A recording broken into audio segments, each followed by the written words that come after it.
For adding text among my toolbar, I'm going to find the Type tool. Simply select it, choose the horizontal Type tool, and of the first point of type, we want to include your first and last name. This student's name is Clay, but I'm going to call him Clay Student.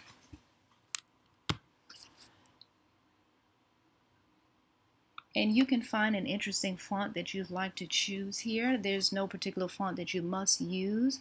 I'm going to find something that's pretty fun. Chalk duster. Again, it doesn't matter. And I'm going to go ahead and change the color of the text to black. And 48 should be large enough. Just simply click and begin typing. So his name is Clay.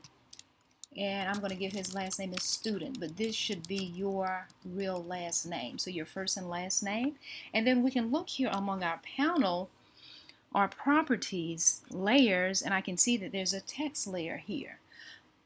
So once I have Clay Student, I need another line of text. So my text tool is still active. So somewhere else on the document or the photograph, I should type my major. This student's major is multimedia journalism. Say, oh goodness, it goes off the page. Not a problem. Simply click on the selection tool, and here I can play with it. See, it fits behind my subject, which I probably want to reduce the size of it. So let me go back to the type tool. I'm going to select that text by holding down the command key and the alphabet A as in shift. And here I'm just going to play with it. 36, that seems okay. Let's try about 32. Yeah, perfect. And then back to my selection tool, fit within here.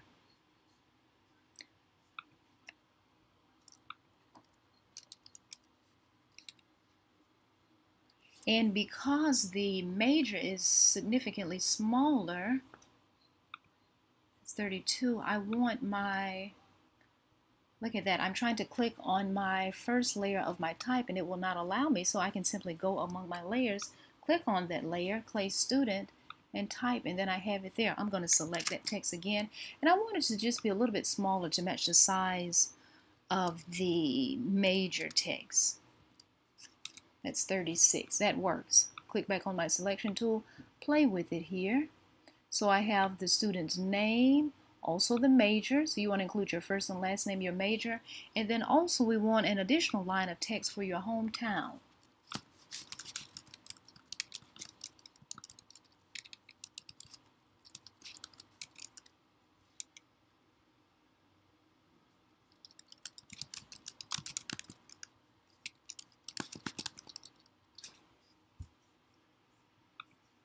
Now you don't have to leave the text here at the top. You can. This will vary based on your subject, how you are positioned in the photograph, but you can definitely move these three objects around. So I have my first and last name, the student's first and last name, top left corner, the major posted on the right, and then the hometown bottom left.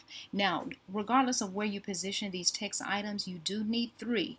The first is the first and last name, a major. You can include your minor if you'd like to, but definitely the hometown also. And I'm going to look here at my layers, and I see that I have three new ones, one for hometown, major, and then also the student. And then I'm going to now save what I've done by using the shortcut Command S. Perfect.